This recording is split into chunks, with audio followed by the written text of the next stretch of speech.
ఈ వీడియోలో నేను చాలా చక్కగా నా 60 డేస్ ఆఫ్ వెయిట్ లాస్ ప్రోగ్రామ్ని ఎలా చెడదొబ్బనో చూడండి. స్టేడియంలో వాళ్ళు ఉప్మా పెట్టారని నేను అస్సలు ముట్టుకోలేదు. వీటితో పాటు అట్లా ఎల్బీ స్టేడియంలో 2 o'clock వరకు ఉండాల్సి వచ్చింది. మరి ఎండలకి ఏం తిన్నా ఎక్కద భయ్యా అని ఇంకా ఈవినింగే డైరెక్ట్గా ఈ ప్లేస్కి వెళ్ళాను. నా ఫ్రెండ్ ఎవరో ఇన్స్టాగ్రామ్లో సజెస్ట్ చేశారని చెప్పి ఇక్కడ నుంచి అసలైన కన్ఫ్యూజన్ స్టార్ట్ అయింది. ఏం తినాలి, ఎలా తినాలి అని ప్లాన్ చేసుకోవడంలోనే సగం డైన్ అయిపోయింది. అప్పుడే ఒక సామెత గుర్తొచ్చింది, నిండా మునిగినోడికి చలి తెలవదు అని.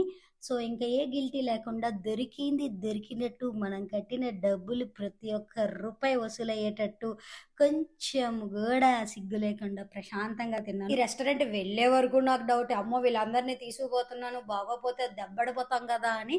సో మేము కట్టిన డబ్బులకైతే మా వాళ్ళు ఎవరు సరిగ్గా తినలేదు. నేనైతే ప్రశాంతంగా నేను కట్టిన ప్రతి ఒక్క రూపాయికి నేను న్యాయం చేశాను. మధ్యలో అరగట్లేదని అటు నుంచి ఇటు నుంచి తిరిగి కూడా తిన్నాను.